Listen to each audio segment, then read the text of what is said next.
और परेशानियों में आगे चलकर आपकी मदद करेंगी। मैं ये नहीं कह रहा कि आप उस स्थिति तक पहुंच जाएंगे, लेकिन अगर कभी ऐसी नौबत आ भी जाए तो ये एक ऐसी चीज है जो आप उस वक्त कर सकते हैं। इससे आपको काफी बेहतर महसूस होगा। तो कुछ मानसिक और लंबे समय की रणनीतियां भी हैं जिन्हें आप किसी भी तरह की निराशा में मदद के लिए अपना सकते हैं। ट्रिगर्स को पहचानें और स्वीकार करें। इसका मतलब है खुद को जानना। बेचैन की असल में आपकी निराशा की वजह क्या है? बहुत सख्त उम्मीदें रखना, नियंत्रण की कमी होना, ये सब आपके ट्रिगर्स का ही एक हिस्सा है। और इस बात को स्वीकार करें कि वो एक वैलिड ट्रिगर है, बस कोई आती जाती अस्थायी भावना नहीं। और खुद को उस माहौल से हटाकर आप इसे कहीं बेहतर तरीके से संभाल पाएंगे। इसके साथ ही उन उम्मीदों में भी थोड़ा बदलाव लाएं जो शायद आपने रखी हों। अगर आपकी उम्मीद किसी एक खास तरह की चीज या किसी निश्चित समय सीमा को लेकर है, चाहे वो जो कुछ भी क्यों ना हो, तो उस उम्मीद को पूरी तरह बदल दें ताकि आप सोचिए भला क्या तब बिल्कुल भी निराश और परेशान ना हो जब वो चीज आखिर में पूरी ना हो। खासकर तब जबकि स्थिति ऐसी हो कि आप पूरी तरह मानते हैं कि यूज होना चाहिए। क्रिस ने अभी यहाँ चैट में लिखा है कि वो अपनी हताशा को कम और शांत करने के लिए प्रार्थना का सहारा लेते हैं ताकि वो बेहतर महसूस करें। वो सचमुच में प्रार्थना करके अपनी सारी हताशा को दूर कर देते हैं। मैं फिर से यही कहूंगा, ये वाकई कितनी शानदार चीज है करने के लिए, अगर यही आपका काम करने का तरीका है और अगर आपकी मानसिक क्षमता ऐसी है कि आप दिल से प्रार्थना कर पाते हैं, क्योंकि इससे आपको मानसिक तौर पर यहाँ ऊपर दिमाग में काफी मदद मिलती है। मैंने अक्सर कहा है कि मैं धार्मिक व्यक्ति नहीं हूँ। कभी कभी मैं सच में चाहता हूं कि काश मैं होता, क्योंकि बात करने के लिए किसी तीसरे पक्ष का होना, ये थोड़ा वैसा ही है जैसे जब आप बच्चे थे, हम भगवान को एक उम्मीद की तरह मानते थे, या फिर जैसे कोई बच्चा अपने खिलौने से बातें कर रहा हो, या चाहे वो जो कुछ भी हो, आप किसी तीसरे व्यक्ति से बात कर रहे होते हैं। इस बात से कोई फर्क नहीं पड़ता कि वो क्या है या क्या नहीं है, लेकिन ये बोझ उतारने और मन हल्का करने में आपकी मदद करता है। और आप किसी से, सोचिए क्या, अपनी उन सारी हताशाओं के बारे में बात कर सकते हैं। और ये काफी दिलचस्प है ना, कि शायद यही उन कारणों में से एक है कि मुझे लगता है कि मैं कुछ हद तक उन लोगों से ईर्ष्या करता हूं जो धार्मिक होते हैं, क्योंकि वे लोग खुद को सबसे अलग ले जा सकते हैं और प्रार्थना कर सकते हैं ताकि वे इस चीज को करने के लिए सक्षम हो सकें। ये मेरे लिए तो नहीं है और मेरे अपने अलग कारण हैं, लेकिन सुनिए, मुझे लगता है कि अगर ये चीज आपकी मानसिक स्थिति में मदद करती है तो ये वही है।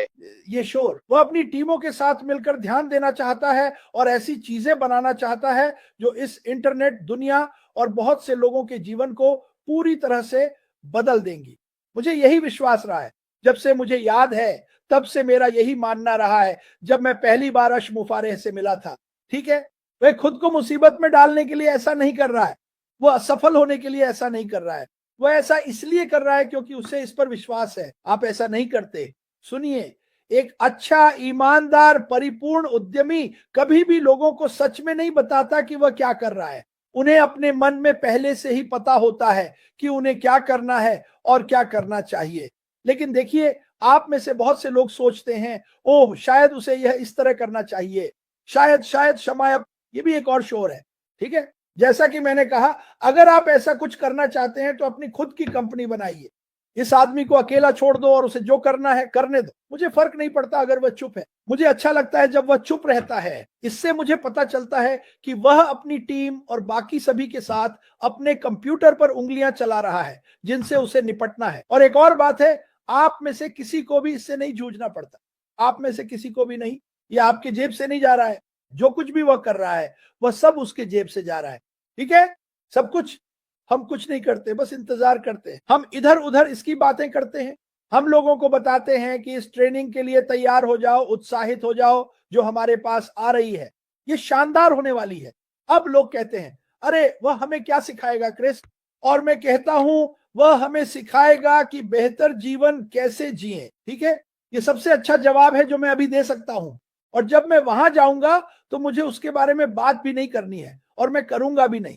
लेकिन मैं जानता हूं, मैं बस यहां से बाहर निकलना चाहता हूं और कहना चाहता हूं कि मैं उत्साहित हूं, मैं इस पर विश्वास करता हूं। मैंने कभी इस पर विश्वास करना बंद नहीं किया। मैंने चुप रहने का फैसला किया क्योंकि मेरे पास कहने के लिए ज्यादा कुछ नहीं था। लेकिन जब मैं देखता और सुनता हूं कि लोग अपने YouTube चैनलों से कैसी कैसी बातें फैला रहे हैं, आपको किसी चीज में फंसाने की कोशिश कर रहे हैं। मुफारे इस कोर्स के लिए कोई पैसा नहीं ले रहे हैं। वो कह रहे हैं सुनो, लोगों को ऑन बोर्ड करते हैं, सही लोगों को लाते हैं, यही तो वो कर रहे हैं। ठीक है, इसके अलावा और कुछ भी मायने नहीं रखता। अगर आप उन दूसरी कंपनियों में जाना चाहते हैं जिनका मैंने जिक्र किया तो आप जा सकते हैं, लेकिन वही सब बार बार दोहराया जा रहा है। MLM, ओ हमारे पास एक नया है, ये व्यक्ति वाइब कर रहा है। आप जानते हैं वे ये सब अजीब अजीब नाम कर रहे हैं और मुझे इसमें से कुछ भी निकलता हुआ नहीं दिख रहा है, सिवाय इसके कि एक व्यक्ति आपकी जेब से पैसे निकाल रहा है। उन लोगों पर भरोसा मत करो। मुझे फर्क नहीं पड़ता अगर आपको लगता था कि वे इस कंपनी में सालों पहले सबसे सम्मानित व्यक्ति थे और बड़ी बड़ी बातें करते थे, क्योंकि अब वे वही बातें इस दूसरे आदमी के बारे में कह रहे हैं जो पहले ऐश मुफारेह के बारे में कहते थे। मैं चाहता हूं कि आप इस बारे में सोचें, इस बारे में अच्छे से और गहराई से सोचें। ठीक है, मेरा मानना है कि उनके काम में सच्चाई है और यह मानवता को बदल देगा। मुझे विश्वास है कि यह इंटरनेट को बदल देगा, यह बदल देगा। अभी थोड़ी देर पहले हमारे मोहल्ले में मेरी वजह से एक तूफान खड़ा हो गया है, रेड रेट जानकारी। बहुत से लोग हिंदी या अंग्रेजी नहीं समझते, उनके लिए मैं बस थोड़ा सा समझा देता हूं। आपने मुझे उस अनुमति से क्या जानकारी दी? मेरी बात ध्यान से सुनिए, मैं आपको सब कुछ नहीं बताऊंगी, मैं बस थोड़ा सा बताऊंगी। अगर आप माताएं मुझे अनुमति देंगी तो मैं आपकी अनुमति से आपको बताऊंगी।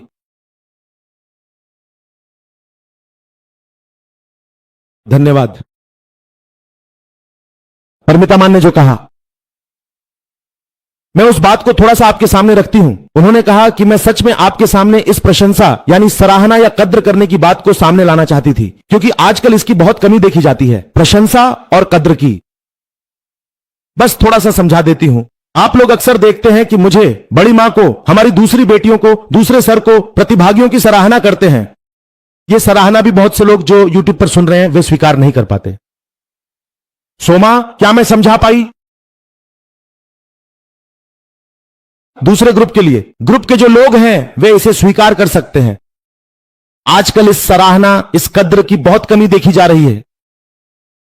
और सर ने कहा है कि मैं बहुत ज्यादा नाम नहीं लूंगी, लेकिन निश्चित रूप से मेरा फेसबुक ग्रुप सक्सेस विद ऐश मोफा है, उसके एडमिन ग्रुप की बात है। उन्होंने कहा है, अब मुझे एक छोटी सी कहानी सुनाने दीजिए। हमारे सर ने कहा है कि इस ग्रुप का नाम सक्सेस विद ऐश मोफा क्यों रखा गया है। फिर मैं सराहना वाले हिस्से पर जाऊंगा। ये रेड सर कह रहे हैं, जब मैंने फैसला किया था, और ये हम में से कुछ लोगों के बीच था, जैसे क्रिस जॉनसन, तानिया वर्क्स, हम ऐसा नाम ढूंढ रहे थे जो हमारे पुराने बिजनेस से जुड़ा हो। यह नया व्यवसाय परिवर्तन के लिए उपयुक्त होगा। जब हालात अभी की तरह शांत रहते हैं, तब आप सच में समझ सकते हैं कि आपके असली साथी कौन हैं और आप किस पर सच में भरोसा कर सकते हैं। मैं सक्सेस विद ए एडमिन्स को पाकर बहुत आभारी हूं, लेकिन उससे भी ज्यादा महत्वपूर्ण है वह छोटा चैट ग्रुप। हमारा वह फेसबुक ग्रुप पूरी तरह से बैडमिंटन के लिए बनाया गया है। अगर आप किसी के प्रति आभार व्यक्त करते हैं तो यह उन्हें उत्साहित कर देगा, इससे वे अच्छा महसूस करेंगे, यह उनमें प्रेरणा लाएगा, इससे वे सच में खुद को खास महसूस करेंगे, जो आजकल के लोग भूल गए हैं। जैसे ही कोई ऊपर उठता है, केकड़े उसे नीचे खींचने की कोशिश करते हैं। उन केकड़े जैसी प्रवृत्ति वालों के लिए जोरदार तालियों का कोर्स है जो ऊपर उठने वालों को नीचे खींचते हैं। अब अगर आप थैंक यू। अब अगर आप इसे व्यापारिक क्षेत्र में इस्तेमाल करते हैं तो लोगों के प्रति आभार व्यक्त करके या करवाकर आप सच में यहां से बहुत बड़ा फायदा उठा सकते हैं। वह कह रहे हैं, मैं ये सब समझा रहा हूं, व्यापार के संदर्भ में इसका क्या अर्थ है। मैं जो समझा रहा हूं उसका व्यापार के साथ, व्यापार के क्षेत्र में क्या मतलब है।